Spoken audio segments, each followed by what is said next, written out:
Hello, good morning sir को। चलिए, आवाज सभी को क्लियर होगा। कहाँ तक पढ़े थे हम लोग? आपके क्लास कहाँ तक हुआ था? अभी साइमन कमीशन है ना। साइमन कमीशन से पहले दो तीन पार्टी का नाम लिखवाते हैं, उसका नाम लिख लीजिए, ठीक है। एक लिखिएगा राष्ट्रीय उदारवादी लीग, लिखेंगे राष्ट्रीय उदारवादी लीग। ये कभी कभी यहाँ से पूछ लेता है, इससे ज्यादा इम्पोर्टेंट नहीं है। बस इसका स्थापना लिख लीजिए, स्थापना कर्ता लिख लीजिए, यही दो चीज इसका लिखना है। राष्ट्रीय उदारवादी लीग, इसका स्थापना होगा 1918 में। संस्थापक इसके होंगे तेज बहादुर सप्रू।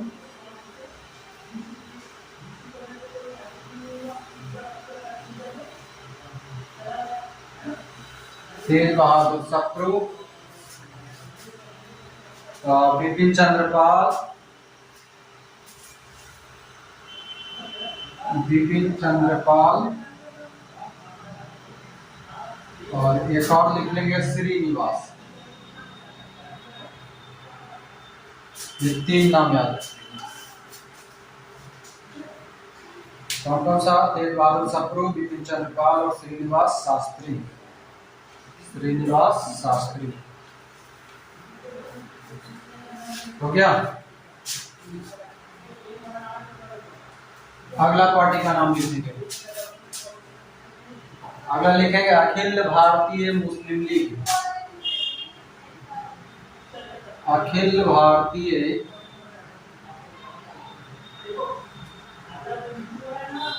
मुस्लिम लीग। अखिल भारतीय मुस्लिम लीग का स्थापना कब होगा? कोई बताएंगे? अखिल नहीं, यही तो समझना है।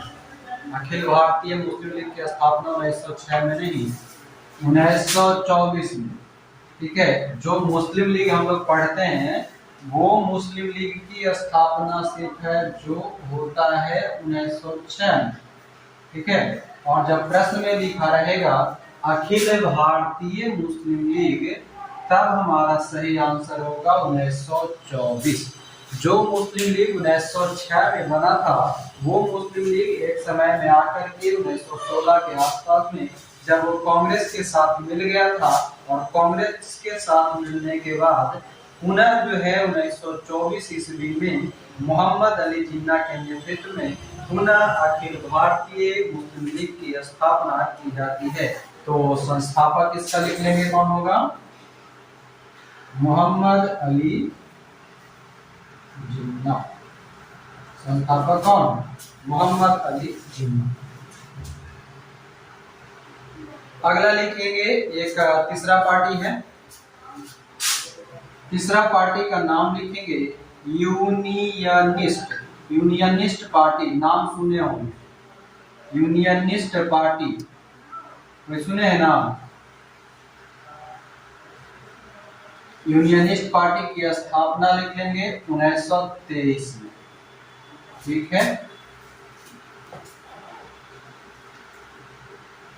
और ये कहाँ पर स्थापित किया गया था? तो पंजाब में स्थापित किया गया था। स्थान का नाम लिख लेंगे पंजाब। और ये पंजाब में चुनाव लड़ा था, चुनाव लड़ा मुस्लिम लीग के साथ मिलकर। मुस्लिम लीग के साथ ये चुनाव लड़ा, ठीक है। और मोस्ट इंपॉर्टेंट इसका पॉइंट लिखेंगे स्टार मार्क करके यूनियनिस्ट पार्टी का। यूनियनिस्ट पार्टी का मोस्ट इंपॉर्टेंट पॉइंट ये लिखना है कि यूनियनिस्ट पार्टी जो कि पंजाब में बना था वो साइमन कमीशन का समर्थन किया था। ये इसका इंपॉर्टेंट पॉइंट है और ये अक्सर पूछता है। क्वेश्चन आपने देखा होगा, ठीक है। क्वेश्चन आपने देखा होगा, ये समर्थन किसका किया था? साइमन कमीशन का समर्थन किया। बस कुछ नहीं लिखना है, पॉइंट दे करके स्टार मार्क दे करके लिख दीजिए कि साइमन कमीशन का समर्थन किया। क्या लिखेंगे? साइमन कमीशन का समर्थन किया। और ज्यादा कुछ नहीं, समझ गए? चलिए, मेरे ख्याल से सबका हो गया होगा यहाँ तक। और ये जो है मुस्लिम लीग के साथ चुनाव लड़ा था 1937 में चुनाव हुआ था ना, 1937 वाला चुनाव जो है पंजाब से ये साथ में लड़ा था मुस्लिम लीग के साथ। कोई दिक्कत यहाँ तक नहीं होनी चाहिए। चलिए अब हेडिंग डाल लेंगे साइमन कमीशन, जो कि आज का क्लास का मेन पॉइंट है।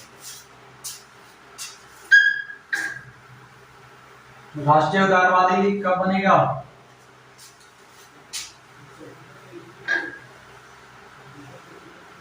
सब खाना वाने खाता सुबह सुबह हमको देखते कि आप लोग भी उपवास पे रहने लगे।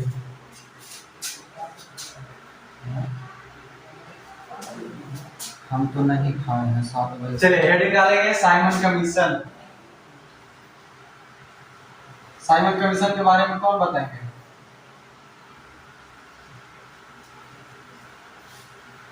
साइमन कमीशन कोई बताएंगे?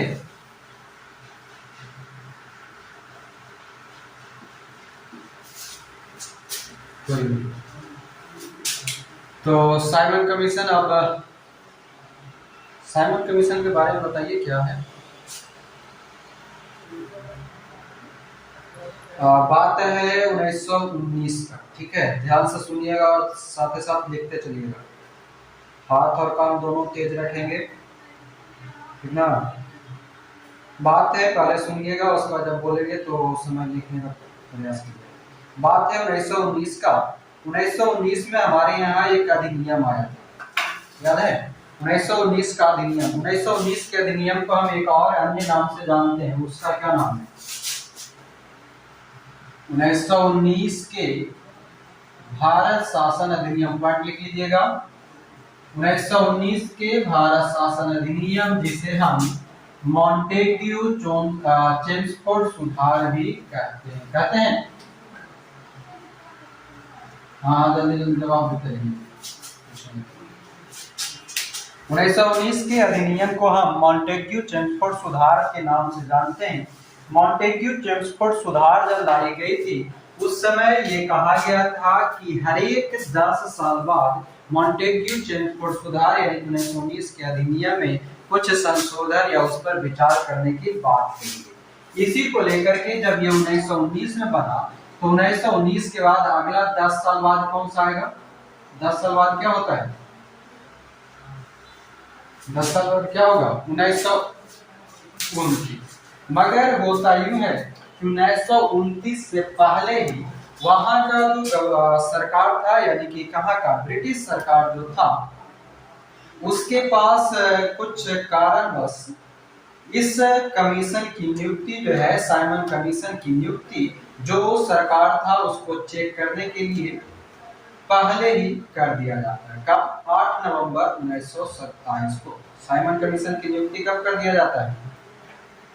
8 नवंबर 1927 को। ध्यान से सुनते चलेंगे, ठीक है, और जब लिखने में सक्षम होंगे तो साथ साथ लिखते चलेंगे। बात समझ में आ रहा है क्या कहना चाह रहे हैं हम?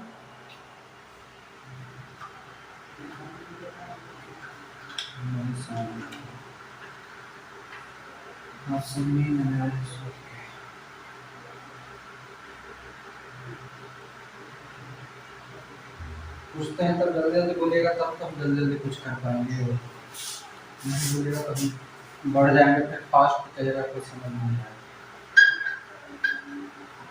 हाँ, तो इसलिए तो बोल रहा है कि जहाँ पर पूछेगा वहाँ से जल्दी से जवाब दीजिएगा, हाँ तभी हम कुछ कर पाएंगे। चलिए ध्यान से सुनिएगा यार, पहले की बात है 1919 के अधिनियम का मॉन्टेग्यू चेम्सफोर्ड सुधार लाया गया था। उसमें कहा गया कि प्रत्येक 10 वर्ष बाद भारत में उत्तरदायी सरकार की प्रगति के लिए कार्यों की समीक्षा का प्रावधान किया गया। इसके अनुसार सरकार को जो था 1931 ईस्वी में कार्य करने के लिए कमीशन नियुक्त करना था, ठीक है। 1931 में यानी 1919-10-29 1929 के बाद जो है करना था 1931 के आसपास में सरकार को साइमन कमीशन यानी कि कोई भी एक कमीशन की नियुक्ति करना था। जरूरी नहीं कि साइमन कमीशन, क्योंकि भारत को देखने के लिए कार्य की समीक्षा करने के लिए नियुक्ति करना था। मगर होता यूं है 1929 में ही उस समय इंग्लैंड में चुनाव आ जाता है। क्या आता है? 1929 में ही वहां पर चुनाव आता है और इसी चुनाव को देखते हुए इंग्लैंड की सरकार ने क्या किया कि 8 नवंबर, ध्यान से समझिएगा, 8 नवंबर 1927 को ही साइमन कमीशन की नियुक्ति कर देता है। क्या कर देता है? साइमन कमीशन की नियुक्ति कर दिया जाता है, जिसका अध्यक्ष जो है, अध्यक्ष बनाया जाता है जॉन साइमन को। किसको? जॉन साइमन को अध्यक्ष बना दिया जाता है। और साथ ही साथ जो उसकी अध्यक्षता में यानी कि जॉन साइमन की अध्यक्षता में भारतीय संवैधानिक आयोग की बहाल की जाती है। साइमन के अध्यक्षता में ही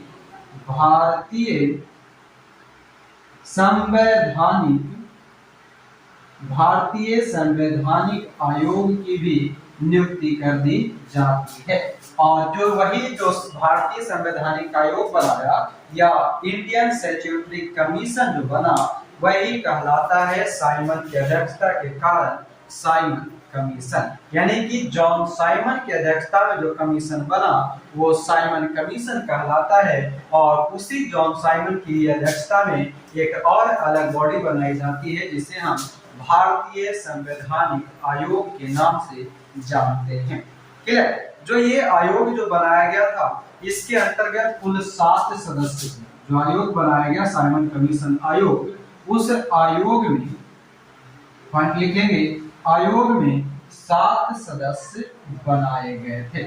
उस आयोग में 7, हाँ, साइमन कमीशन में अध्यक्ष सहित जो है कुल 7 सदस्य थे, यानी कि टोटल 7 सदस्य थे।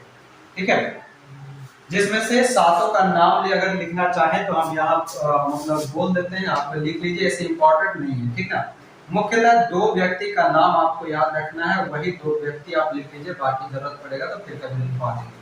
ठीक है, मुख्यतः 2 व्यक्ति का नाम लिख लीजिए जो कि पार्टियों से संबंधित है। एक जॉन साइमन, जो पहला सदस्य लिखेंगे वो जॉन साइमन लिखेंगे। और जॉन साइमन जो था ये लिबरल पार्टी, जो इंग्लैंड का लिबरल पार्टी है, लिबरल पार्टी से संबंध रखता है।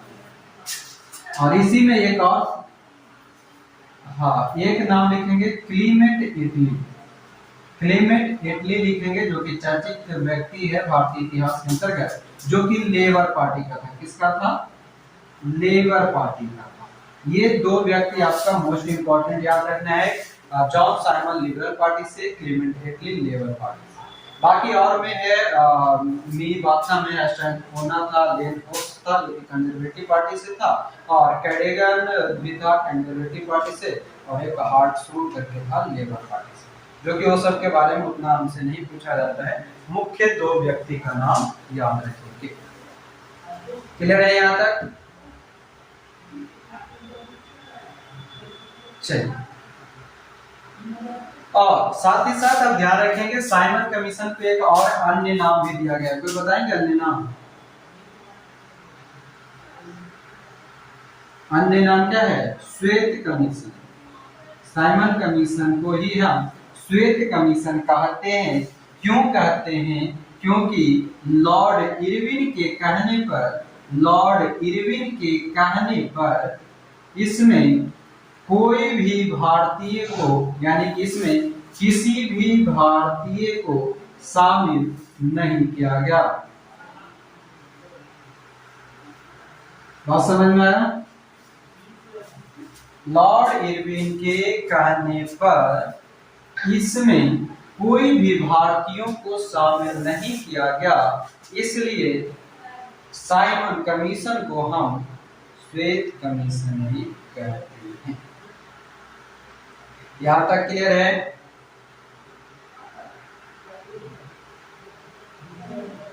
चलिए,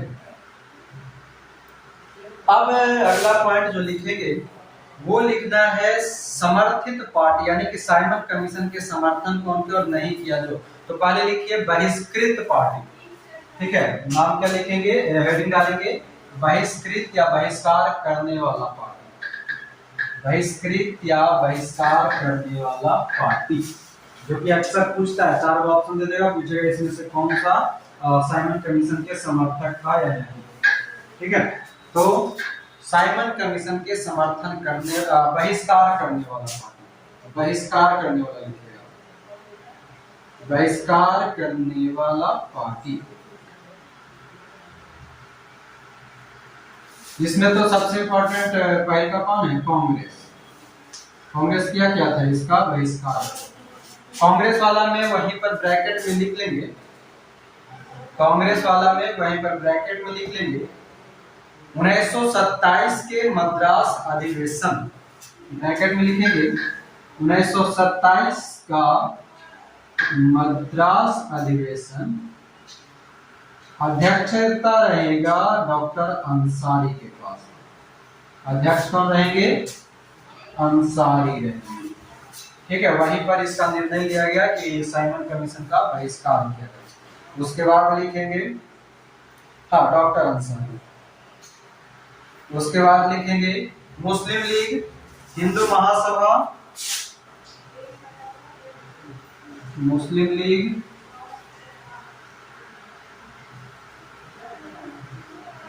हिंदू महासभा,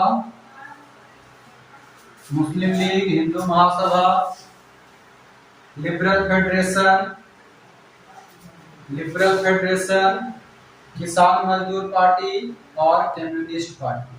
कौन कौन सा बोलिएगा, लिबरल फेडरेशन,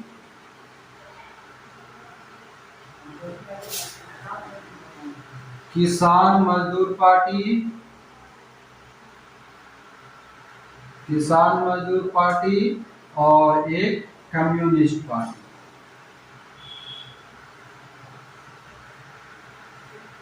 कम्युनिस्ट पार्टी, ठीक है, कम्युनिस्ट पार्टी।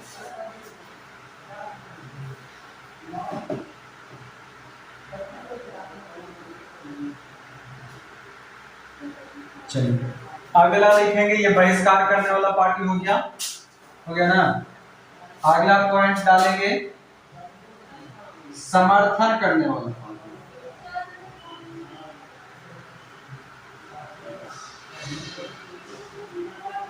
समर्थन करने वाला पार्टी, जिसमें एक पार्टी का नाम अभी लिखवाए थे, कौन सा, क्लास शुरू करते ही लिखवाए थे एक पार्टी का नाम, बताइए जल्दी, कोई नहीं, यूनियनिस्ट पार्टी नहीं लिखवाए हैं, पंजाब यूनियनिस्ट पार्टी, यूनियनिस्ट सबसे पहले अभी तो लिखवाए थे, यूनियनिस्ट पार्टी, हाँ ये कहाँ का था, पंजाब का यूनियनिस्ट पार्टी। उसके बाद लिखिएगा बहिष्कृत पार्टी, बहिष्कृत पार्टी, बहिष्कृत पार्टी के संस्थापक कौन था, ब्रैकेट में लिख लीजिएगा अम्बेडकर, भीमराव अम्बेडकर, भीमराव अम्बेडकर।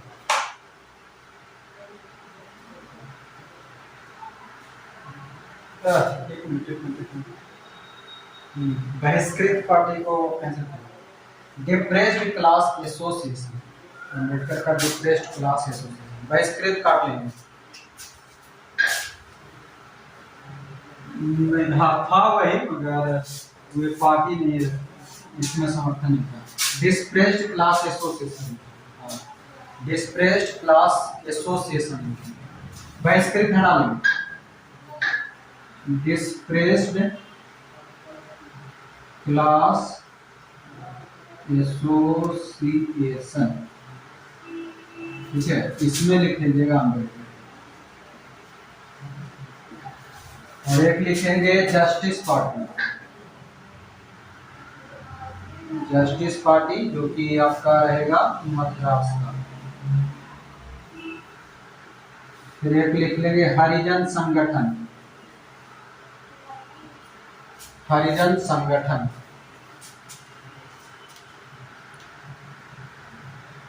मतलब हरिजनों का कुछ संगठन था छोटा छोटा वो।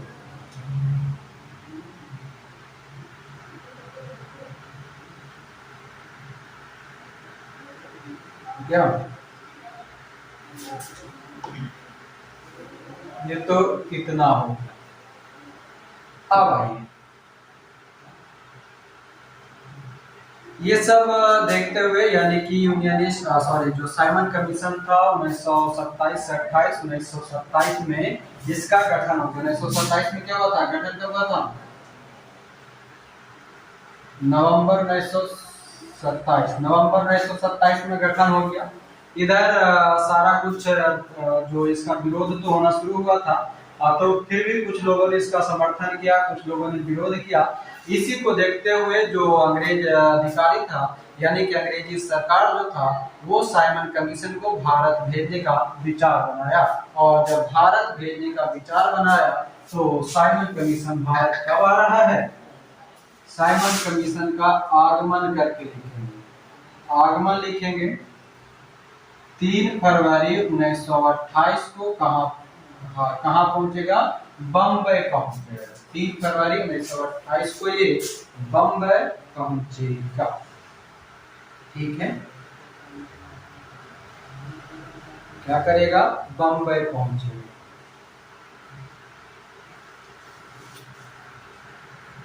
ठीक ना, ये हो गया। और जब बम्बई पहुंचा तो बम्बई पहुंचा तो इसका स्वागत क्या, लोगों ने मतलब नारा लगाया साइमन कमीशन वापस जाए, यानी कि नारा क्या मिल गया इसको, साइमन कमीशन वापस जाओ। ठीक है, लोगों ने इसका, भारत के लोगों ने इसका विरोध किया, साइमन कमीशन गो बैक का नारा दिया। ठीक है, साइमन कमीशन वापस जाओ, वापस जाओ। ठीक है, जब साइमन कमीशन बम्बई तो पहुंचा था, बम्बई से निकलने के बाद ये जाता है दिल्ली, दिल्ली भी गया, दिल्ली में भी इसका कोई स्वागत नहीं, वहां पर भी लोगों ने हड़ताल नहीं किया, वहां पर भी लोगों ने इसका कोई कुछ भी नहीं किया, दाना पानी पे कुछ भी नहीं किया। तो जबरदस्ती आने वाला मेहमान है, तुमको पूछे का है ना, मान न मान मैं तेरा मेहमान, कहावत सुने है ना। तो ये जो साइमन कमीशन था ये मान न मान मैं तेरा मेहमान वाला कमीशन था, इसलिए इसका कोई समर्थन ही नहीं किया। और ये जहां जा रहा था वहां पर इसका विरोध ही हो रहा था। और जब दिल्ली गया तो दिल्ली में भी इसका विरोध हुआ। दिल्ली में तो विरोध होने के होने किया, दिल्ली में जो केंद्रीय विधानसभा था, केंद्रीय विधानसभा में भी इसका कोई स्वागत नहीं। ठीक है, केंद्रीय विधानसभा में भी इसको कोई स्वागत करने वाला नहीं मिला, नहीं मिला तो क्या करे, कुछ नहीं करेगा। उन्हें कहता है कि गेलियो फलनवा है तब पानी में न पूछा, पानिया तो दो गेटबो न खोल, वही बात समझ गए। यहाँ पर भी इसका विरोध। इसके बाद जो है साइमन कमीशन दिल्ली में तो गया, दिल्ली में विरोध। इसी बीच लाहौर में भी इसका विरोध चल रहा था। आगे लिखेंगे, अगला जो शहर का नाम लिखेंगे लाहौर, लाहौर लिख करके डायरेक्ट लाहौर में इसका विरोध चल रहा था, जो कि अक्सर एग्जाम में पूछा जाता है, वो कहानी यही है। लाहौर लिख करके डाल देंगे, दिल्ली से निकला लाहौर की ओर, लाहौर की ओर जब पहुंचा तो लाहौर में ऑलरेडी विरोध चल रहा था। और विरोध चलने के कारण यहाँ पर एक व्यक्ति हुआ करते थे, लाला लाजपत राय। कौन, हाँ लाहौर वाला लिख लीजिए, लाहौर में लाला लाजपत राय। ठीक है, ये वहां पर लाहौर में विरोध कर रहे थे। लाहौर में विरोध करने के कारण ये पुलिस और भारत के लोगों के बीच झगड़ा हो गया, और झगड़ा हो गया, हिंसा हो गया, और हिंसा के कारण जो है क्या हुआ, लाठी बरसाई गई, जिसमें कि लाला लाजपत राय को चोट आया और उसके बाद उनकी मृत्यु हो गई। लाला लाजपत राय का क्या हो गया था, मृत्यु हो गया लाहौर। ठीक है, लिखिएगा, लाहौर में साइमन कमीशन के विरोध में लाहौर में साइमन कमीशन के विरोध में लाला लाजपत राय को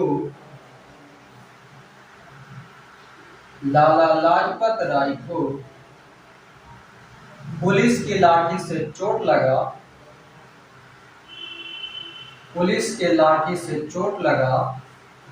और कुछ समय बाद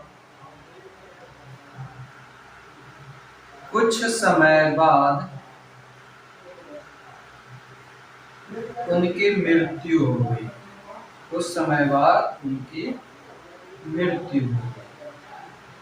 क्लियर? चलिए, क्लियर। दिल में बसी चुड़ैल का मुकाबला संसार की कोई भी मिस वर्ल्ड नहीं कर सकती। सही बात है।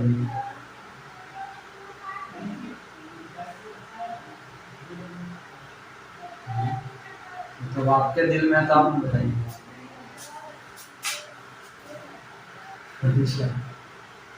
चलिए, कुछ और स्थान का नाम लिख लेते हैं जो साइमन कमीशन का जहाँ पर विरोध चल रहा था। लिखिएगा लखनऊ लिख के डैश दीजिए, वहां से लिख लीजिए गोविंद बल्लभ पंत। लखनऊ लिखेंगे,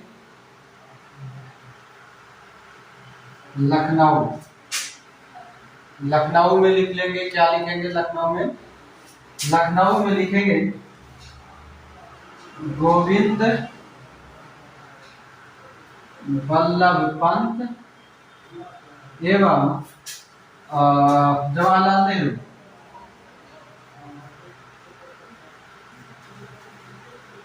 गोविंद बल्लभ पंत एवं जवाहरलाल नेहरू। साइमन कमीशन का विरोध पटना में भी हुआ था, तो अगला पॉइंट लिखेंगे पटना लिख करके डाल देंगे। और पटना में, कलकत्ता में, मद्रास में, ये सभी में भी कुछ लोगों ने विरोध किया था। इन सभी का कोई स्पेसिफिक व्यक्ति का नाम नहीं था। पटना लिख लीजिए, कलकत्ता लिख लीजिए और मद्रास। मुख्यतः जो आपको याद रखना है, जो साइमन कमीशन के आगमन के बाद से जो घटना याद रखना है, उनमें आपको याद रखना है कि सबसे पहले साइमन कमीशन कहाँ पहुंचेगा, तो बम्बई पहुंचेगा 3 फरवरी 1928 को। बम्बई से निकलने के बाद साइमन कमीशन दिल्ली जाता है, दिल्ली में भी उसका विरोध होता है। उसी के साथ साथ उसका विरोध लाहौर में भी चल रहा था, जहां पर लाला लाजपत राय के नेतृत्व में विद्रोह हो रहा था, और इसी कारण लाला लाजपत राय को लाठी लगा और उनकी मृत्यु हो गया। उसके बाद लखनऊ में भी साइमन कमीशन का विरोध हो रहा था, जहां पर गोविंद बल्लभ पंत और जवाहरलाल नेहरू उसके विरोध में थे। क्लियर हो गया?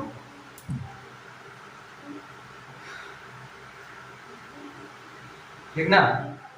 लेकिन हुआ यूं कि साइमन कमीशन जो है हर एक तरह का विरोध झेल भी लिया, और झेलने के बाद इसका रिपोर्ट प्रकाशित होता। लिखिएगा, पॉइंट देंगे, रिपोर्ट प्रकाशित। नहीं, पटना वाला का नाम नहीं है, राजेंद्र प्रसाद ऐसे लिखते हैं, मगर कहीं पर स्पेसिफिक नाम नहीं। रिपोर्ट प्रकाशित होगा कब? 1930 में। कब होगा? 1930 में 27 मई 1930 को साइमन कमीशन का रिपोर्ट प्रकाशित कर दिया जाता है, जिसके अंतर्गत कुछ काम भी किए गए थे। मतलब लिखा गया था कि द्वैत शासन को समाप्त कर दिया जाए, प्रांतों को स्वायत्तता सौंपा जाए, गवर्नर जनरल और गवर्नर के अधिकार को बढ़ा दिया जाए। इसी तरह से कुछ पॉइंट कहा गया। साथ ही साथ यह भी कहा गया कि ये पॉइंट अगला लिख लीजिए, जो साइमन कमीशन का रिपोर्ट आया, उस रिपोर्ट का प्रमुख वाक्य नहीं, रिपोर्ट प्रकाशित हुआ। साइमन कमीशन का जो रिपोर्ट है वो 27 मई 1930 को प्रकाशित हुआ। ठीक ना? आप इसमें लिख लीजिए इसका प्रमुख बिंदु, साइमन कमीशन का लिख लीजिए प्रमुख बिंदु, जो याद रखने वाली बात है। बाकी है तो बहुत सारा, मगर ज्यादा नहीं। प्रमुख बिंदु करके पहला पॉइंट लिखेंगे, प्रमुख बिंदु करके पहला पॉइंट लिखेंगे। देखिए, पहला पॉइंट लिखेंगे, बर्मा को भारत से अलग करना, बर्मा को भारत से अलग करना बर्मा मतलब वर्तमान का म्यांमार, बर्मा को भारत से अलग करना। दूसरा लिखेंगे सिंध को बंबई से अलग करना।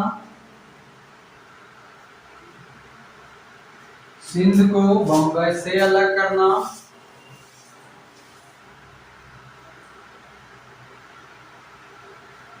ओडिशा को अलग प्रांत बनाना, बंगाल से हटा करके ओडिशा को अलग प्रांत बनाना।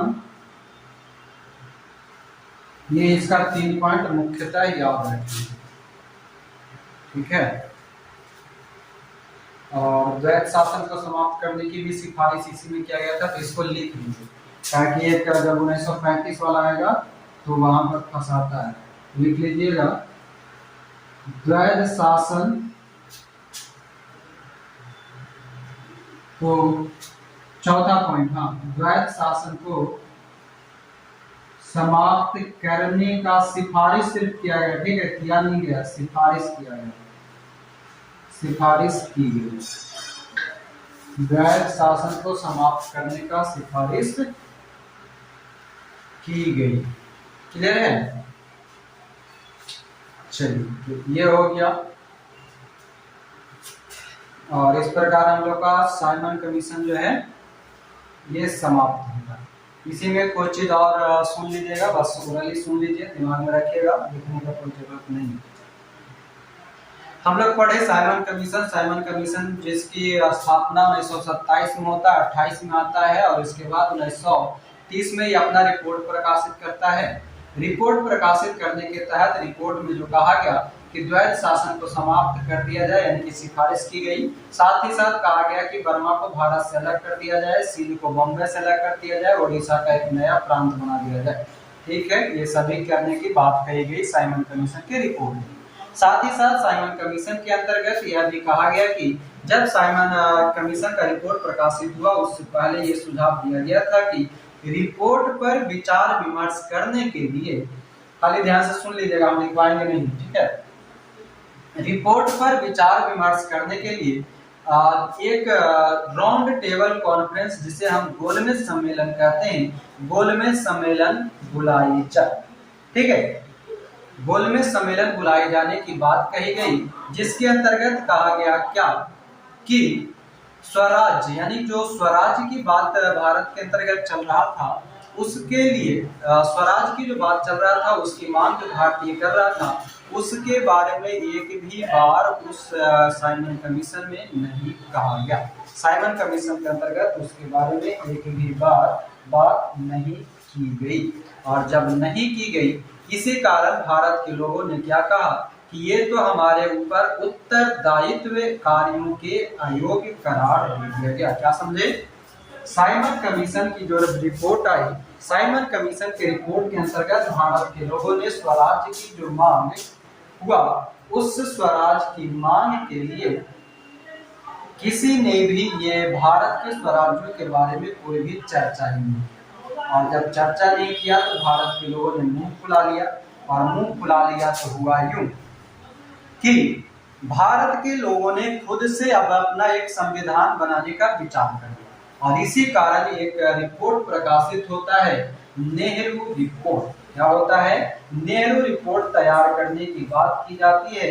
तो अब हेडिंग डालिएगा नेहरू रिपोर्ट। हेडिंग क्या डालेंगे? नेहरू रिपोर्ट हेडिंग डालेंगे।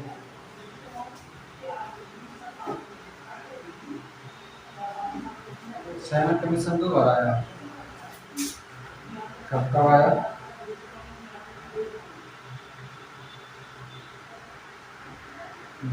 ऐसा नहीं होता, ठीक है।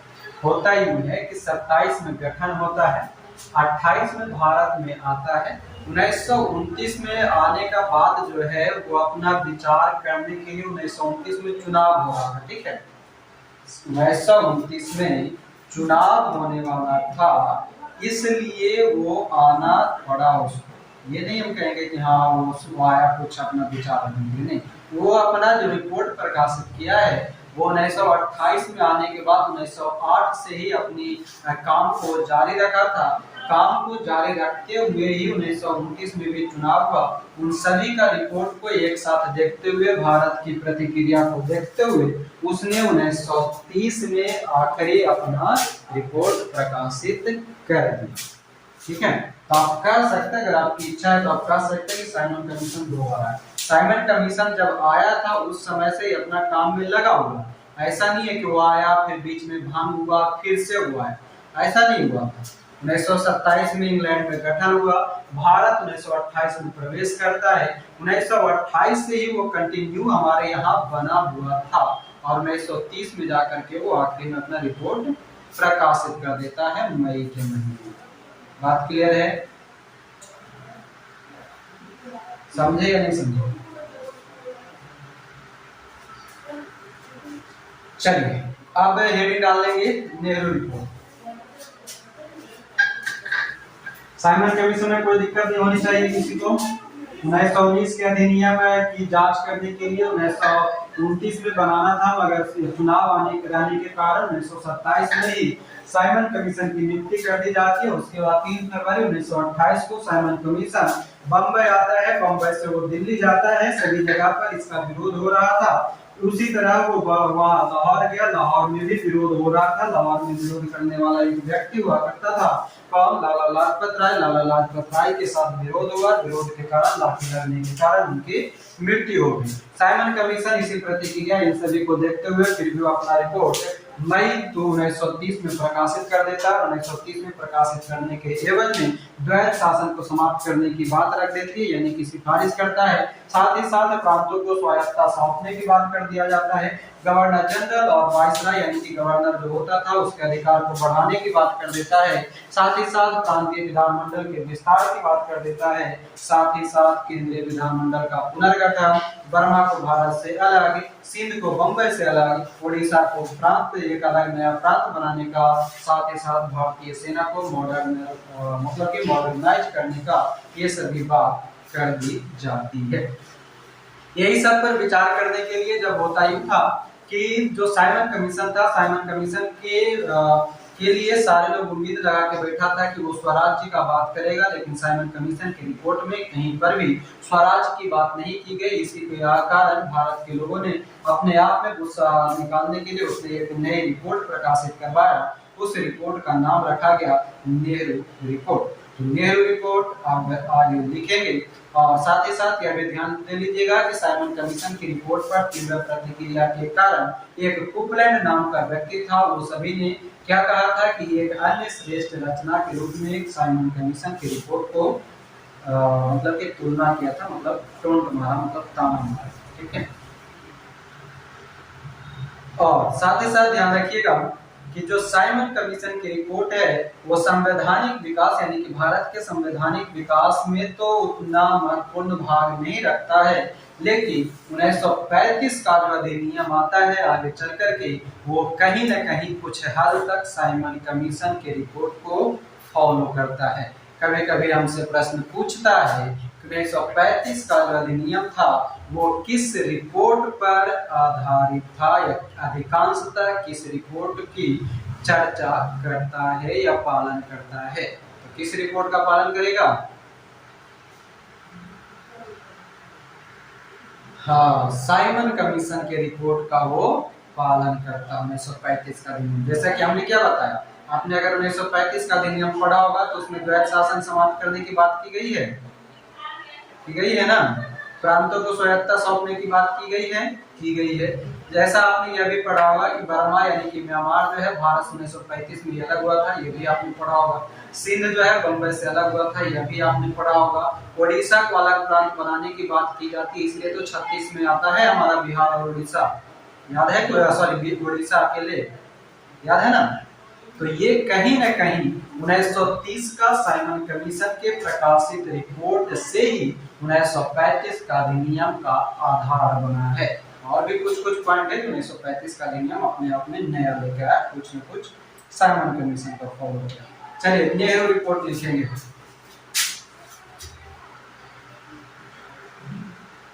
नहीं, हम लोग का संविधान का नियम बनाने के लिए नहीं आया था, ये मुख्यतः आया था कि भारत में जैसे पहले देखिए 1919 का अधिनियम आपको बताया, ठीक है।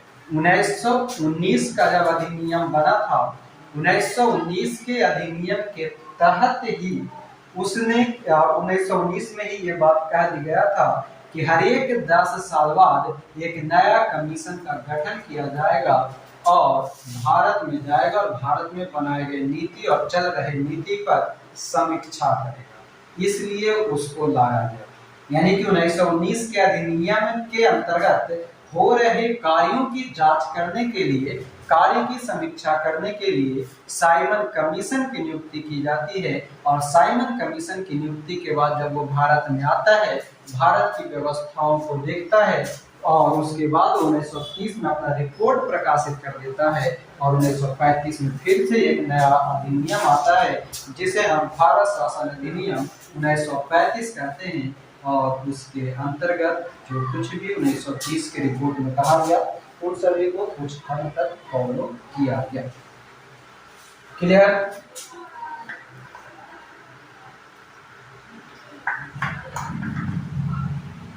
चलिए नेहरू रिपोर्ट हेडिंग डाल लेंगे, नेहरू रिपोर्ट 1928। अब नेहरू रिपोर्ट देखिए बड़ा इंटरेस्टेड है नेहरू, ठीक है, जरा ध्यान से सुनिएगा, उसके बाद कुछ लिखना होगा तो भी जब बोलेंगे उस समय लिख लीजिए।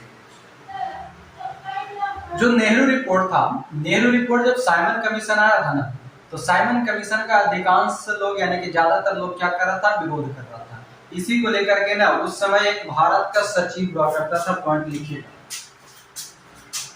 भारत का सचिव था, भारतीय सचिव बर्कलैंड करके इसका नाम है, ठीक है, लॉर्ड बर्किनहेड,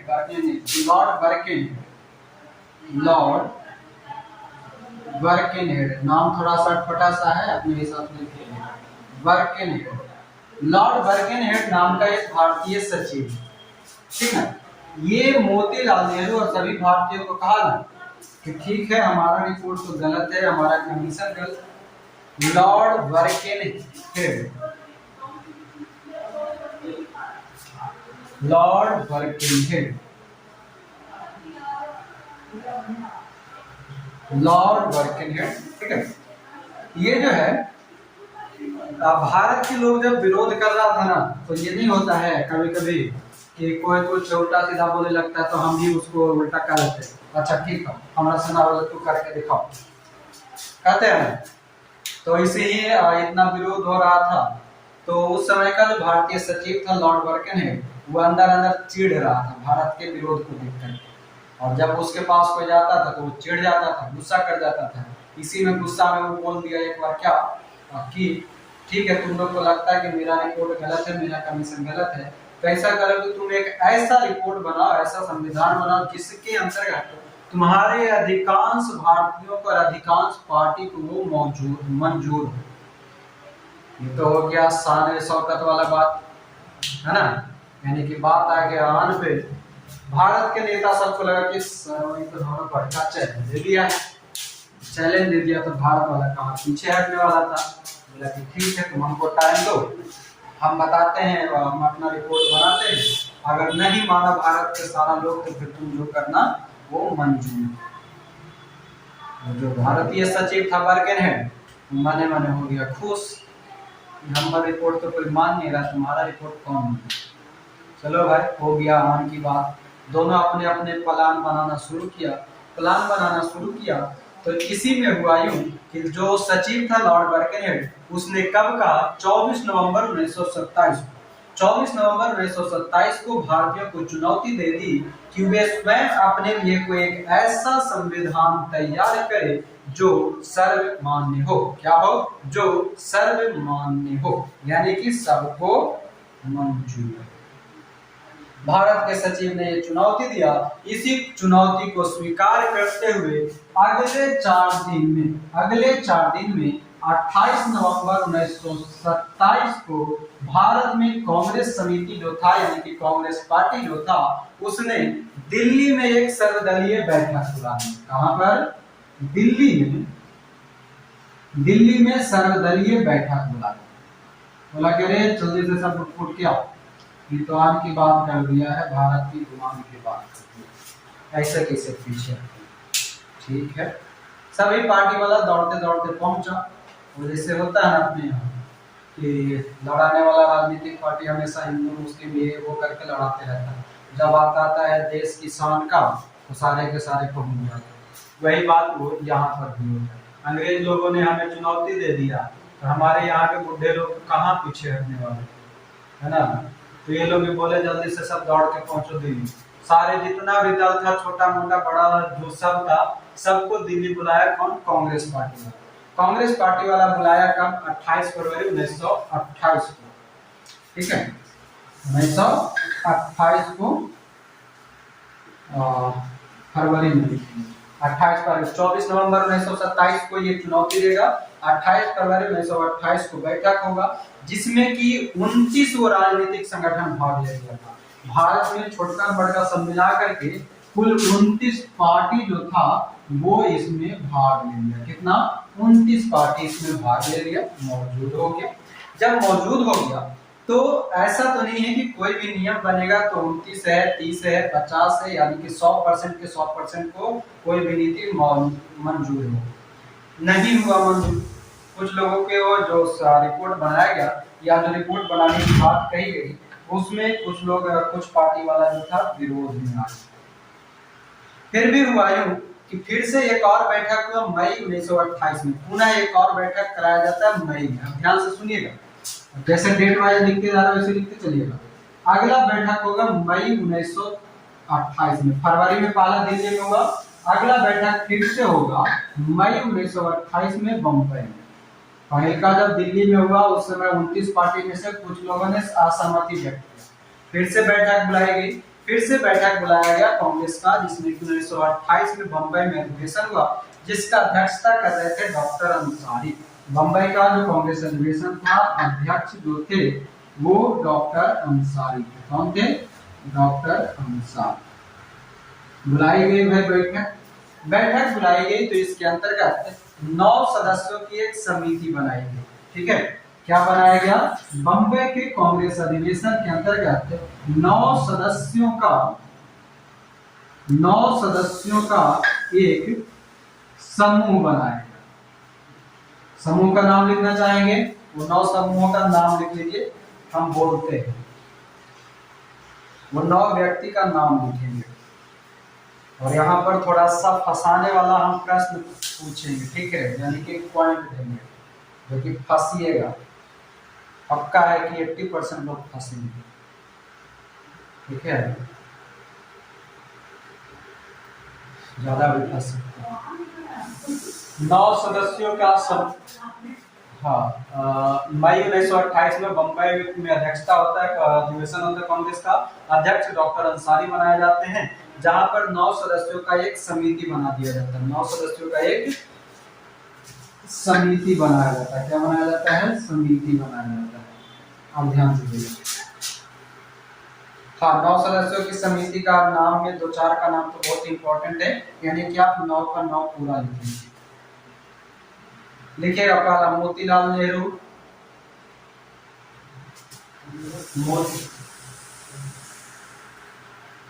हाँ, नेहरू रिपोर्ट के 9 सदस्य। पहला लिखेंगे मोतीलाल नेहरू, पहला मोतीलाल नेहरू। वहीं पर ब्रैकेट में लिखेंगे प्रारूप समिति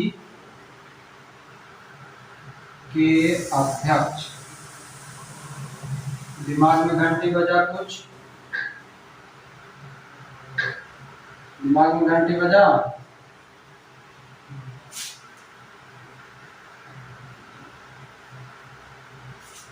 प्रारूप समिति के अध्यक्ष मोतीलाल नेहरू थे।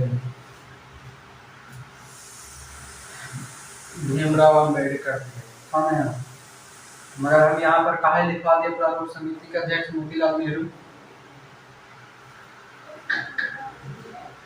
आप लोग सोच के रखिए, हम बताएंगे बाद में। सोचिए, उसको दिमाग लगाइए। तीसरा व्यक्ति का नाम लिखिए तेज बहादुर सप्रू। दूसरा लिखिए ये क्या नाम है? दूसरा लिखिएगा जवाहरलाल नेहरू। दूसरा लिखेंगे जवाहरलाल नेहरू।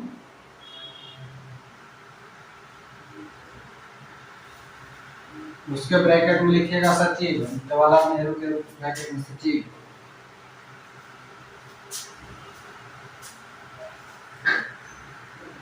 तीसरा लिखेंगे तेज बहादुर सप्रू। तेज बहादुर सप्रू।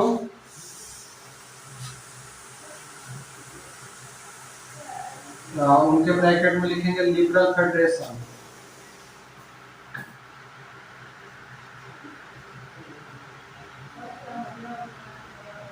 उनके ब्रैकेट में लिखेंगे लिबरल फेडरेशन। चौथा व्यक्ति लिखेंगे एन.एम. जोशी। एन.एम. जोशी।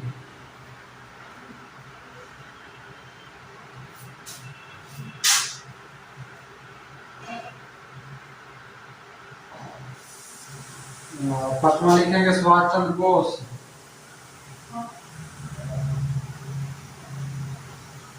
सुभाष चंद्र बोस, कांग्रेस पार्टी।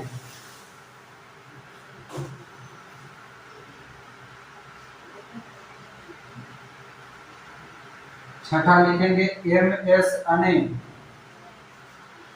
एम.एस. अने।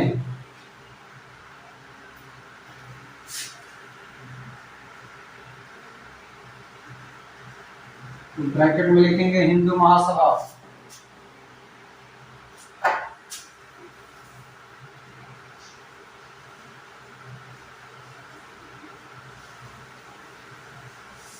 अगला लिखेंगे एम.एस. जयकर। अगला लिखेंगे एम.एस. जयकर। ब्रैकेट में लिखेंगे हिंदू महासभा। हिंदू महासभा। और वहीं पर लिख लीजिएगा हिंदू महासभा वाला में ही ब्रैकेट में कि बाद में नाम वापस ले लिया। बाद में नाम वापस ले लिया।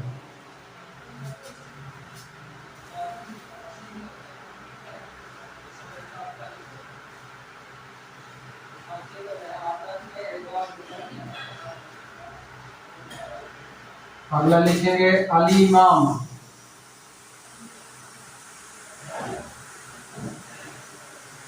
इमाम, इमाम, अली इमाम। 7, 8, 9।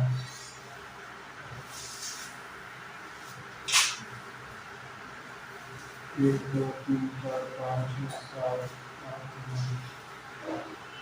8, 9 लिखेगा शोएब कुरैशी।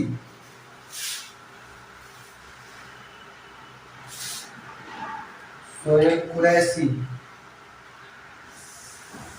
शोएब कुरैशी।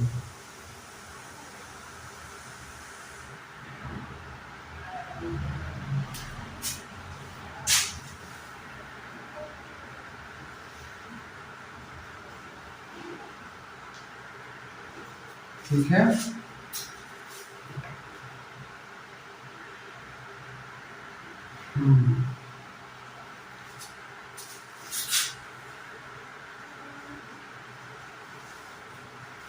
हो गया।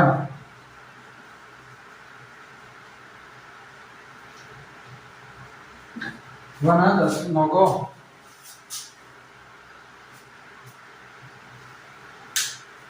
चलिए अब देखिए बात कर रहे थे किसका, प्रारूप समिति के अध्यक्ष। तो बात ये है कि प्रारूप का मतलब ये ना होता है कि खाली संविधान सभा बना था उसी का प्रारूप। प्रारूप का मतलब होता है कभी भी कोई भी आप अपना घर में शादी भी कीजिएगा ना, तो शादी कीजिएगा तो उसके लिए भी प्रारूप यानी कि ड्राफ्ट तैयार करना पड़ता है कि कौन हलवाई देखेगा, कौन पूरा शादी के खर्चा बनाए उठाएगा, कौन जो है गहना बनवा के लाएगा, कौन दूल्ही को उठाएगा, ये सारा कुछ प्रारूप बनता है। ठीक है, तो उसी प्रकार से कोई भी काम करेंगे उन सभी कार्यों में प्रारूप यानी कि ड्राफ्ट बनाने की जरूरत पड़ती है। इसलिए जब नेहरू रिपोर्ट तैयार किया जा रहा था तो नेहरू रिपोर्ट भी एक तरह का प्रारूप ही था। इसलिए यहाँ पर जो नेहरू रिपोर्ट के अंतर्गत जो प्रारूप समिति के अध्यक्ष हैं वो है कौन, मोतीलाल। क्लियर हो गया? अब तो समझ गए होंगे कि क्या है हम बोले। हाँ, तो उम्मीद है कि अगर आगे फ्यूचर में कभी मिल जाए कि नेहरू रिपोर्ट के प्रारूप समिति के अध्यक्ष कौन थे, तो आप भीमराव अम्बेडकर जरूर मार के आएंगे। अच्छा, हाँ, पंडित मोतीलाल नेहरू है ना, ये चीज हम कहना चाह रहे हैं। और देखिए अब इसमें आपको दो तीन नाम जो कि हमेशा के लिए याद रखने हैं, सबका नाम याद रखने की जरूरत नहीं है। सबसे पहले तो कि अध्यक्ष और सचिव तो आपको रखना ही पड़ेगा, है कि ना, इसको तो छोड़ नहीं सकते। ऊपर के पांच गो जो लिखवाए हैं, तेज बहादुर शाहपुर, एम जोशी और सुभाष चंद्र बोस, ये पांच नाम आपको मुख्य याद रखना होगा। उसके बाद एक एम.एस. जयकर को याद रखिए, और क्यों रखेंगे, क्योंकि ये नाम वापस ले लिए, इसलिए इनको याद रखेंगे। क्लियर? और इसमें से जो आपसे प्रश्न पूछेगा वो कहेगा कि नेहरू रिपोर्ट के तहत कांग्रेस के तरफ से 9 सदस्यों में से एक सदस्य कौन थे? कांग्रेस के तरफ से कौन? सुभाष चंद्र बोस। हम प्रश्न आपसे किए कि नेहरू रिपोर्ट के तहत जो नेहरू रिपोर्ट के 9 सदस्यों में से सचिव कौन थे, तो कौन थे? जवाहरलाल नेहरू। हम आपसे पूछेंगे कि नेहरू रिपोर्ट के तहत 9 सदस्यों में से वह एक सदस्य कौन था जिसने अपना नाम वापस ले लिया, वो कौन थे? एम.एस. जयकर थे। एम.एस. जयकर का संबंध किस पार्टी से था? हिंदू महासभा पार्टी से। अगर हम कभी गलती से ये पूछ दें कि जो 1928 में नेहरू रिपोर्ट बनाई गई थी, उसके तहत मुस्लिम लीग पार्टी से कितने सदस्य शामिल थे? मुस्लिम लीग से एक भी नहीं, 2 तो नाम लिखवाए हैं, अली इमाम और हुसैन कुरैशी, मतलब शोएब कुरैशी। ठीक है, शोएब कुरैशी, ये 2 नाम आपको याद रखना है। आई थिंक ये भी आपको क्लियर हो गया होगा। आप क्लियर हो गया ना? चलिए, तो ये इतना आपको नेहरू रिपोर्ट से याद है। अब आगे थोड़ा सा और बढ़ेंगे। जो नेहरू रिपोर्ट था, नेहरू रिपोर्ट को एक चैलेंज भी दिया गया।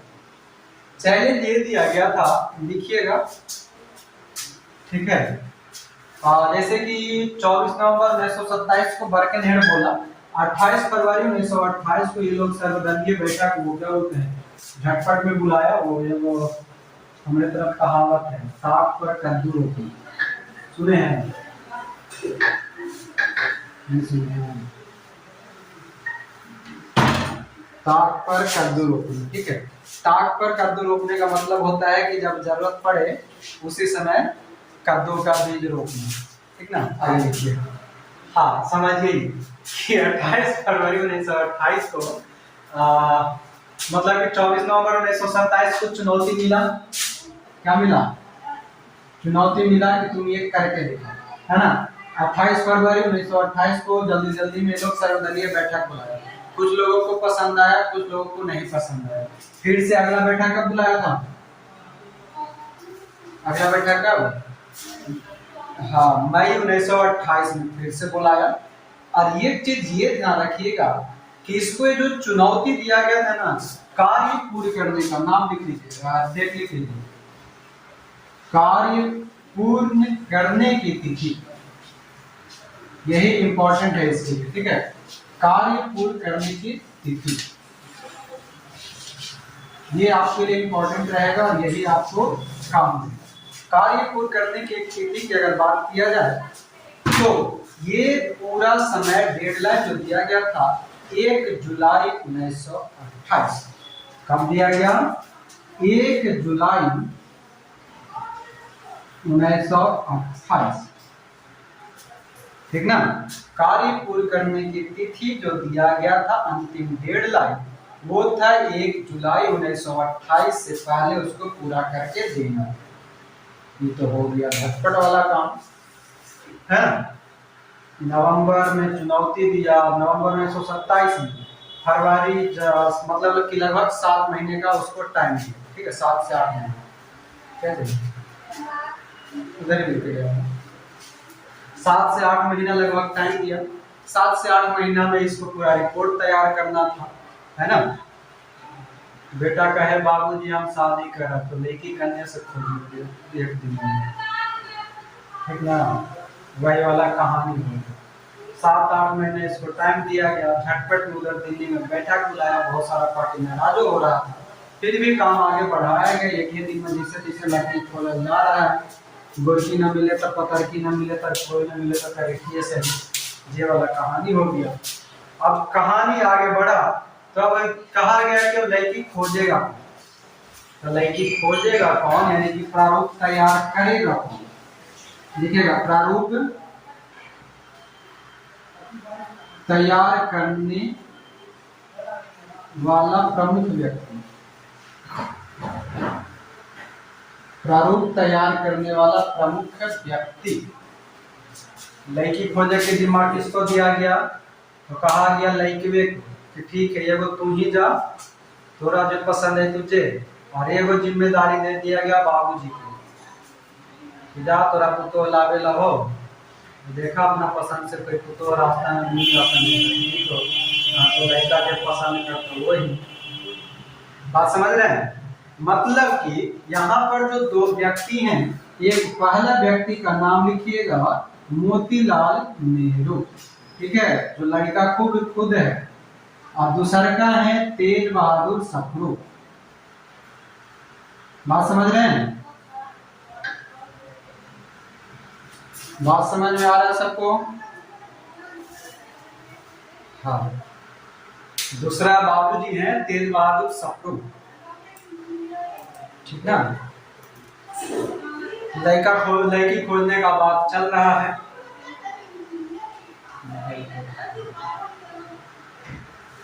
हाँ क्या कह रहे थे कि लड़की खोजने का बात चल रहा था, एक निकल के गया कौन, लड़का स्मैल, दूसरा निकला कौन, लड़का के बाबूजी तेज बहादुर सप्रू। जब दोनों मिलकर के खोज रहा था, बाबूजी गए पूरब की ओर और बेटा गया पश्चिम की ओर। पश्चिम की ओर बेटा जा रहा था, बेटा कोई उधर मिल गया, वो काला कर उठा, वो करीठी मतलब काला करीठी, वो उधर लड़की मिल गई। लड़का बोला कि चोर कोई न मिले तो हम मेरे से शादी करें। अब शादी करें मेरे से, यानी कि लड़की खोज के कौन लाया, जो लड़की खोजेगा उसी का ना होगा, यानी कि जिससे शादी होगा लड़की उसी का रहेगा कि बाबूजी का रहेगा। हाँ रिकॉर्ड हो रहा है। अच्छा चलिए, हाँ तो क्या कह रहे थे कि जो लड़की खोजेगा, लड़की का नाम जो है, पति का नाम किसका लिखवाएगा, लड़का का, एक लड़का के बाबूजी का, लड़का, यानी कि लड़का खुद अपना लड़की पसंद कर लिया, जैसा मिला वैसने सही, उसको शादी करने से मतलब था, दिन भर में उसको शादी करना था, ठीक ना। तो जब लड़का के नाम पर ही लड़की खोजी गई, यानी कि लड़का ही अपनी लड़की खुद खोज लिया, तो उस लड़की का नाम भी किसके नाम पर हो गया, उसी के नाम पर, यानी कि जो नेहरू रिपोर्ट जो है, नेहरू रिपोर्ट जो हम कहते हैं, वो नेहरू रिपोर्ट इन्हीं के नाम पर, मोतीलाल नेहरू के ही नाम पर नेहरू रिपोर्ट का नाम नेहरू रिपोर्ट रख दिया गया। हाँ भले बाबूजी चले गए पूरब की ओर खोजने के लिए, तब तक बेटा का तो विवेक धैर्य था, हमारा शादी करेला है, बेटा ऐसो बेटा जवान था, वो 4 कदम था, बाबूजी 2 कदम, और से नहीं समझ में आया तो बाबूजी रास्ता में जा रहे थे, बाबूजी की आदत होता है कि रास्ता चलते चलते जो एक दूगो मिलेगा और से कुछ नहीं था, खैनिया लाइए ना, तो खैनिया खा लेते जाते, बेटा की लड़की है ना, तो बाबूजी बैठ गए जहाँ तहाँ रास्ते में, खैनी मांग लिए, तो खैनी मांगते मांगते बाबूजी घर तब तक चर्चा कर रहे थे, बेटा पहले ही जाके हो जाए, का पता बेटा का पहले से ही पश्चिम में पता था कि हमारी लड़की इधर है, पहले ही उधर पहुंच गए, है ना। तो ये हो, यानी कि नेहरू रिपोर्ट का नाम, नेहरू रिपोर्ट किसके नाम पे पड़ा, मोतीलाल नेहरू के नाम पे पड़ा। तो ये चीज को ध्यान रखिए, कभी कभी जैसे ही पूछता है कि नेहरू रिपोर्ट किसने प्रकाशित किया था, किसने बनाया था, तो हमारे पास नेहरू नाम से दो व्यक्ति आते हैं, एक मोतीलाल नेहरू यानी कि बाप बेटा दोनों, एक मोतीलाल नेहरू और एक जवाहरलाल नेहरू। तो ज्यादातर लोग जो कि नया नया जो लोग आते हैं वो जल्दी तुरंत उनके दिमाग में नेहरू जाते हैं, जवाहरलाल नेहरू, तो पट से टिप के आ जाते हैं कौन सा, मोतीलाल नेहरू। अब बाद में आकर के घरवा पर आकर के मिलाते हैं तब मोतीलाल नेहरू सॉरी जवाहरलाल नेहरू मिला करके आ जाते हैं। और जब देखते हैं कि आंसर में मोतीलाल नेहरू है तो बैठ के आंख से क्या टपकाने लगते हैं, मोती टपकाने लगते हैं। हाँ, तो आप लोग ये गलती फिर से नहीं कीजिएगा आज के बाद, ठीक ना। जैसे ही आपसे प्रश्न करेगा कि नेहरू रिपोर्ट किसके माध्यम से प्रकाशित किया गया या किसके नाम पर रखा गया, तो हम आंसर करेंगे जवाहरलाल नेहरू, करेंगे ना, मोतीलाल नेहरू। हाँ, हम आंसर क्या करेंगे, मोतीलाल नेहरू करेंगे। समझ में आ गया, एक प्रश्न आपका क्लियर हो गया और क्लियर रखेंगे हमेशा। अब आगे सुनिए, आगे कहानी बढ़ता है। लड़की खुला गया, अब लड़की खुला गया, लड़कियां तनी मनी सावला टाइप का है, ठीक ना, सावला समझते हैं ना, हमारा जैसा न ज्यादा गोर न ज्यादा करिए वैसा वाला, ठीक। तो लड़कियां मिल गई थोड़ा सावला, बाबूजी तब तक उधर से लौट के आए, तो लौट के आए तो बोले लड़कियां खोल ली मिले, हमरा तो ना मिलो, हम तो खैनी लगाऊंगा लड़का बोला हाँ बोल मेरी जेल पसंद है, जेल मिलो पहले जेल उठा के, ठीक। अब देखिए होता क्या है कि नेहरू रिपोर्ट जो था ये तेज बहादुर शास्त्री और मोतीलाल नेहरू ने तैयार किया, इसी कारण मोतीलाल नेहरू के नाम पर ही इसका नाम नेहरू रिपोर्ट रख दिया गया। और नेहरू रिपोर्ट जो है 10 अगस्त 1928 को प्रस्तुत किया था, ध्यान दीजिएगा, प्रस्तुत कब होगा, देखिएगा नेहरू रिपोर्ट प्रस्तुत कब होगा, प्रस्तुत होगा कब हो रहा है, 10 अगस्त 1928, 10 अगस्त 1928 को नेहरू रिपोर्ट प्रस्तुत किया जाता है। और प्रस्तुत करने के बाद इसको स्वीकार कब किया जाएगा, अगला पॉइंट लिखिएगा, स्वीकार, स्वीकार कब किया जाएगा, 28 अगस्त 1900। हाँ म्यूट भैया आप सुन लो, हम बता रहे हैं। नेहरू रिपोर्ट प्रस्तुत होगा 10 अगस्त 1928, मतलब सभी के सामने लाया गया 10 अगस्त 1928, और स्वीकार किया जाता है 28 अगस्त 1928। कहां पर किया जाएगा, तो लखनऊ में, लखनऊ में चल रहा था सर्वदलीय बैठक, सर्वदलीय बैठक चल रहा, ठीक ना, सर्वदलीय बैठक में स्वीकार किया गया 28 अगस्त 1928 लखनऊ में सर्वदलीय बैठक में इसको स्वीकार। यानी कि हम कहना ये चाह रहे हैं कि लड़का यानी कि मोतीलाल नेहरू ने अपनी बहुरिया खोज के यानी कि अपनी पत्नी खोज के लेके आ गया, पत्नी खोज के लेके आया कब, दोपहर में, ठीक है, दोपहर में आया तो बेचारा लाले लिहाजे उसको भूत सवार था शादी का, फिर भी तो थोड़ा बहुत तो समाज में है तो थोड़ा बहुत तो लाल शर्म नहीं था, लाल शर्म था, तो कहा किया कि कहते छुपैते लड़किया को लेके आया घर, और घर लेके आया तो सबसे पहले मैया को जाकर दिखाया, मतलब मम्मी को, ठीक ना, मम्मी को जाकर दिखाया यानी कि प्रस्तुत किया सामने, मम्मी को लगभग 1 बजे सामने प्रस्तुत करवा दिया कि 10 अगस्त 1928 को प्रस्तुत किया। और उसके बाद अब स्वीकार भी तो होना चाहिए, बाबूजी को स्वीकार होना चाहिए, घर में भाई बहन है उसको स्वीकार होना चाहिए, 2-4 और चाचा चचानी दादा दादी होंगे उसको स्वीकार होना चाहिए।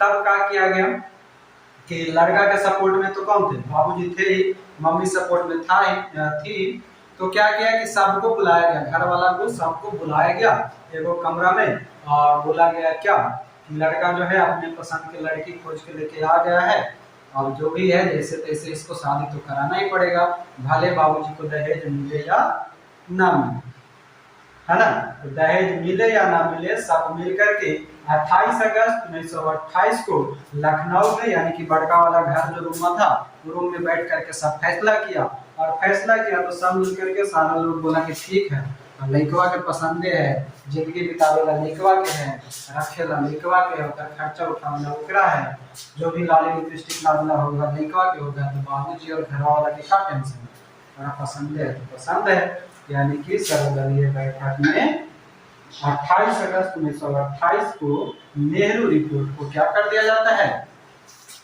स्वीकार कर दिया गया। क्लियर हो गया है ना। बेचारे को मुंह में पिलाएगा तो क्या करेंगे, लड़का अपना लड़की से मतलब है, जरा जाएगा आपको के दे दो, है ना। यानी कि हमारा नेहरू रिपोर्ट समाप्त।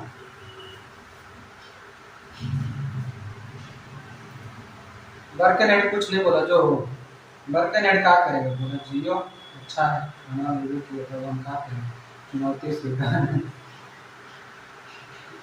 हाँ नहीं तो उसने फिर कोई रिएक्शन ना दिया, तो बोला ठीक है बना ही दिया। तो इसलिए ना कहा गया है कि कभी भी कोई बगल में चुनौती दे तो चुनौती को स्वीकार करना, ये नहीं कि वो हमारा दिली ताना मारे।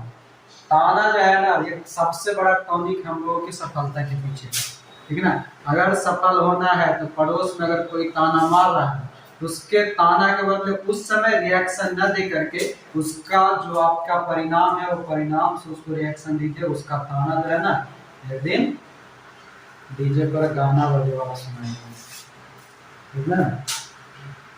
सबसे देखिए जीवन में तो ये चीज, दो आदमी दो तरह के मिलेगा। एगो आपको मीठा मीठा बोल करके आपको हमेशा बाकेते रहे, अरे हो जी तो ना हो तो ऐसा हो। जो आपको सबसे ज्यादा जो कठोर शब्द में बोलेगा ना कि ना थोड़ा से ना हो, या फिर आपको समझा भी रहा है तो कठोरतम के शब्द में समझा रहा है कि वो ऐसे करना था ऐसे हो, तो गुस्सा में जहाँ दो बात बोल करके समझा रहा है ना, उसके पीछे उसके मन में वो गंदगी नहीं है कि हाँ आपको सफल होना नहीं दे रहा हो, वो चाह रहा है कि सफल हो, इस कारण से आपसे तो बात कठोर होगी।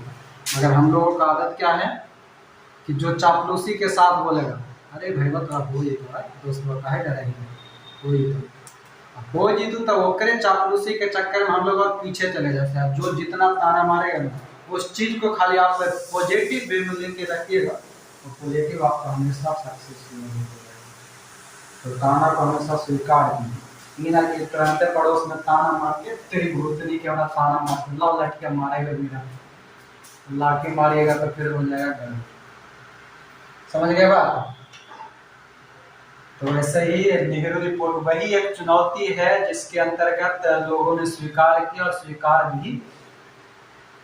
स्वीकार भी ऐसा किया कि भारत का सभी लोगों को मौजूद भी हो गया और उसका ताना मारने वाला का मुंह भी बंद हो गया।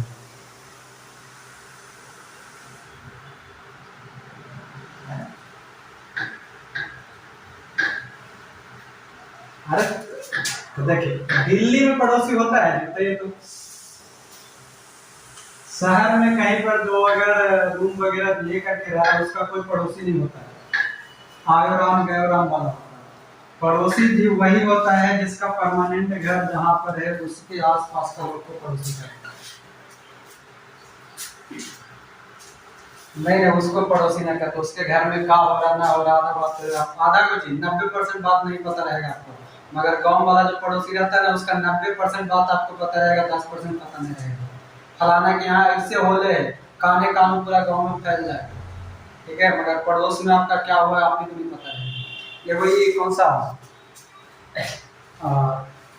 देखिए वो बताते हैं, एगो फिल्म आया था कपिल शर्मा का, किस किस को प्यार करते, देखे हैं। उसमें उसका शुरू में 3 गो बीवी रहता है, तीनों बीवी को एक ही बिल्डिंग में चौथा छठा और 8वां फ्लोर पे रखता है, ठीक ना। और वो अपनी बीवी को डरा के क्या रखता है कि यहाँ पर कोई भी लेडीज एक दूसरे से नहीं मिलता है, काहे ना बोला था ना, ताकि वो कपिल शर्मा बचा रहे। शिव राम किशन वो 3 भाग में बट गया था, एक नाम 3 भाग में बट गया। और वो अलग बात है कि चौथा में उसकी वो गर्लफ्रेंड भी रहता है, तो वो बात की बात है। तो शहर में, हाँ शहर में वो क्या बोलते हैं, पड़ोसी नहीं होता है। पड़ोसी मुख्य पड़ोसी जो होता है वो गांव के होता है, जरा सब कुछ पता रहता है, कान लगे रहेगा दिमाग से आपके घर में कि इसके यहाँ क्या हो रहा है, समझे।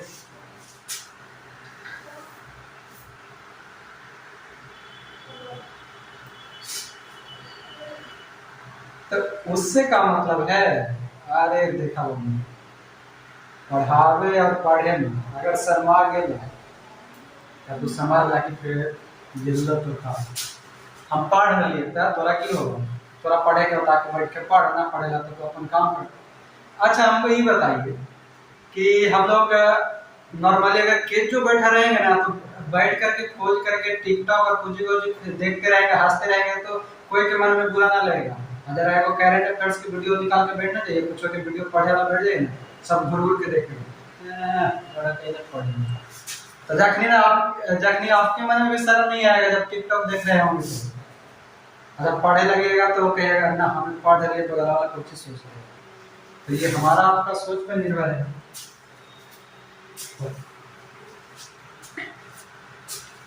अब लोग क्या सोचेंगे ये हम ही सोचेंगे तो फिर बाकी सब क्या सोचेंगे बताइए।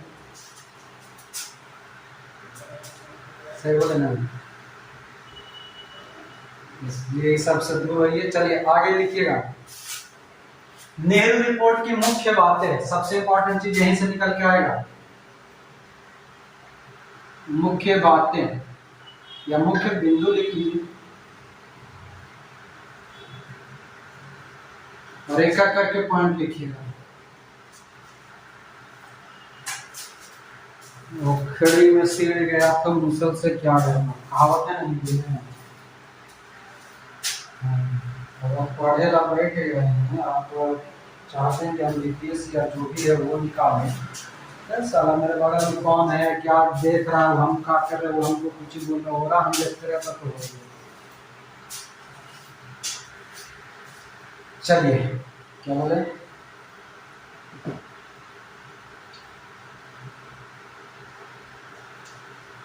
बगलवा में जो बोलेगा ना कि काहे पढ़ रही है उसको तो चार गाली दे ना दीजिए। आशीर्वाद देना गलत नहीं है, ठीक ना। सही के साथ सही, सही के साथ सही के साथ सही और गलत के साथ गलत हमेशा बात करेंगे।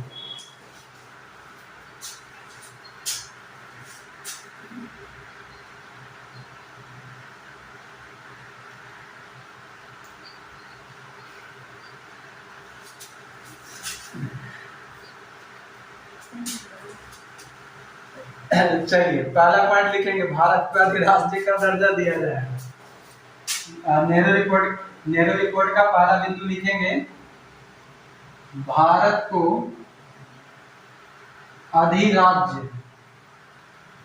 अधिराज्य का दर्जा दिया जाए। मतलब अधिराज्य मतलब डोमिनियन स्टेट, ठीक ना। इसी को इंग्लिश में बोलते हैं डोमिनियन स्टेट। ऐसा ना आपके समझ मत कीजिएगा, अपना शासन वाला आधा राज्य डोमिनियन स्टेट, ठीक है। दूसरा लिखेंगे, दूसरा पॉइंट लिखेंगे कि भारत एक संघ होगा। भारत एक संघ होगा, भारत एक संघ होगा, भारत एक संघ होगा। केंद्र में द्विसदनीय विधानमंडल होगा। केंद्र में द्विसदनीय विधानमंडल होगा। बहुत सारा पॉइंट है इसमें। तो जो भारत का जो सदन है वो किसके प्रति, तो मंत्रिमंडल जो है सदन के प्रति उत्तरदायी होगा। लगना लिखिएगा, मंत्रिमंडल सदन के प्रति उत्तरदायी होगा। मंत्रिमंडल सदन के प्रति उत्तरदायी होगा। अगला लिखेंगे, प्रांतों में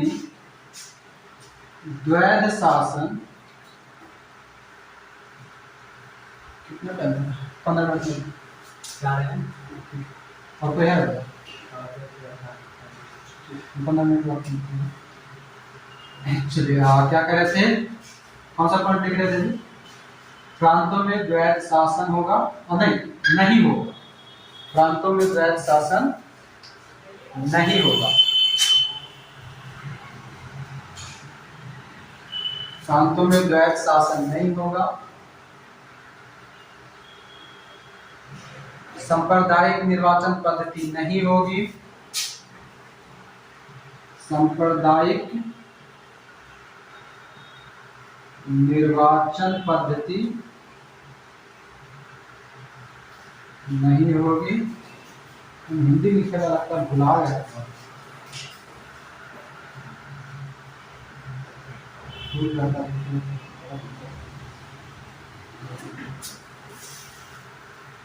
पद्धति नहीं होगी। और सबसे इंपॉर्टेंट जो इसका पॉइंट है अगला लिखिएगा, छठा नंबर, जब से पूछता है नागरिकता। नागरिकता की परिभाषा दी गई। उसके बाद लिखेंगे नागरिकता की परिभाषा दी गई। अगला लिखेंगे 19 मूल अधिकारों का वर्णन किया गया।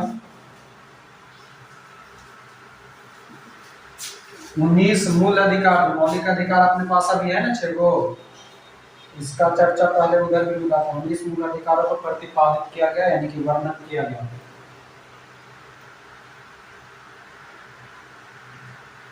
अगला लिखेंगे सर्वोच्च न्यायालय की स्थापना की जाए।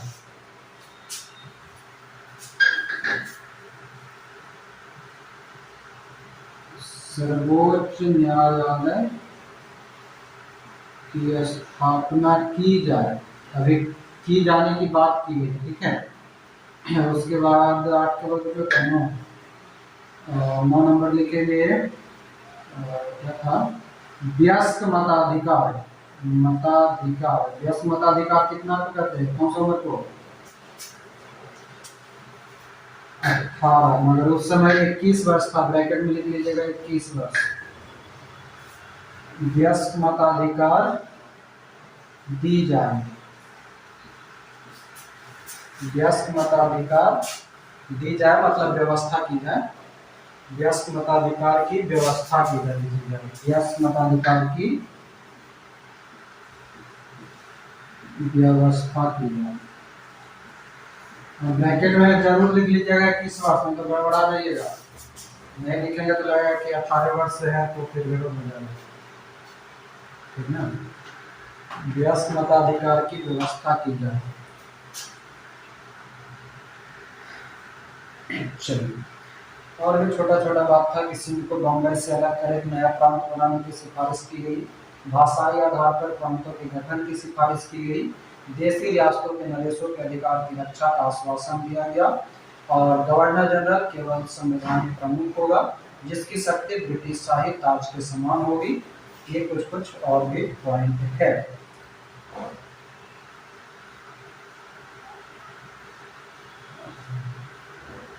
तो ये सब जो है ना 1900 किस में बोले, 35 में नहीं 1930 में 1900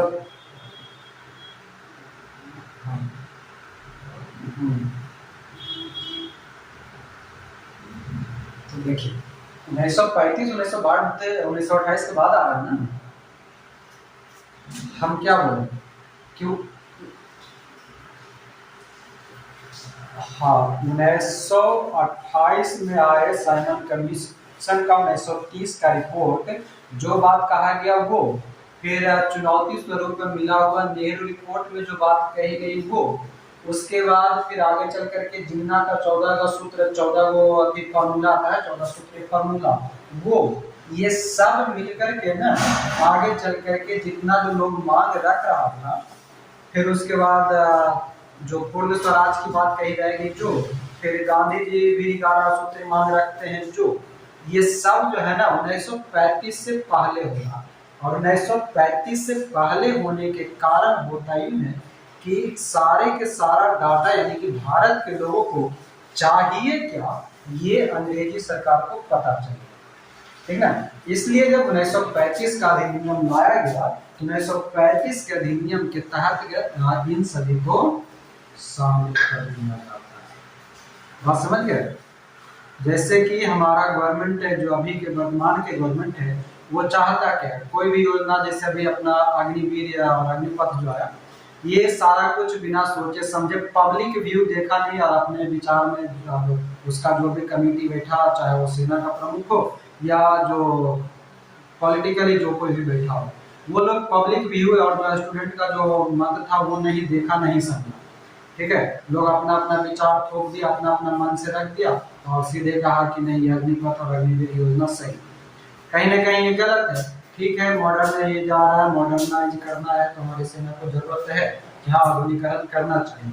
अगर आधुनिकीकरण करने के चक्कर में आप जो कोई जिसका वो लक्ष्य बना चुका है, वो 17 साल 15 साल की उम्र में उसमें जाने के लिए अपना पूरा जीवन खपाने के लिए तैयार है, तो सबको डायरेक्ट एक क्षण में वो अपना विचार थोप देना कि नहीं हम तो जो चाहते हुए शाही बने, तो ऐसा नहीं होता।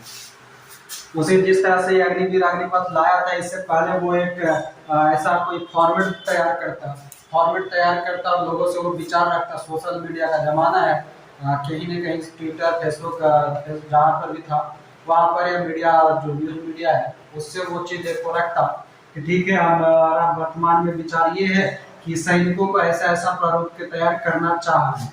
इस पे जो सैनिक तैयारी करने वाले लोग हैं उनका क्या रिएक्शन है, जो रिटायर्ड जनरल वगैरह हैं उनका क्या रिएक्शन है, जो वर्तमान में है उनका क्या रिएक्शन है, आप लोग अपना विचार प्रकट करें। इससे लोगों का जो विचार था वो प्रकट हो जाता, पता चल जाता कि नहीं क्या सही है क्या गलत है।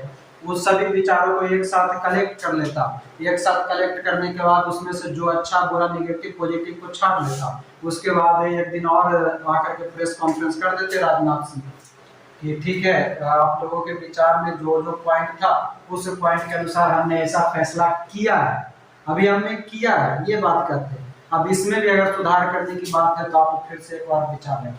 ठीक है, एक ही बार आप मौका दिए रहते, 2 बार जरूरत नहीं था, एक बार मौका दिए रहते, बच्चों से पूछे रहते कि ये योजना है इसमें आपको क्या परेशानी आप बता सकते। इतना तो हमारा देश आज 4 दिन जला, जितना परेशानी हुआ आम जनता को, और आम जनता तो ठीक है, पब्लिक प्रॉपर्टी रियल इधर उधर जो टूटा पड़ा कहीं ना कहीं हमारा ही है, कोई सरकार के घर की तो है नहीं। जो सरकार वहाँ पर प्रधानमंत्री राष्ट्रपति जो भी बैठा है उसके घर की प्रॉपर्टी तो नहीं है, हमारी आपकी प्रॉपर्टी है। अगर ये चीज़ देखता नहीं है लोग, अब बस अपने मन का जो आया वो थोप दो। इधर किसान कानून लाया तो ऐसा किया, जो भी लाता है सब बिना मर्जी के बिना सोचे समझे उतार देता है, पता नहीं कौन लोग को सजेशन देता है। और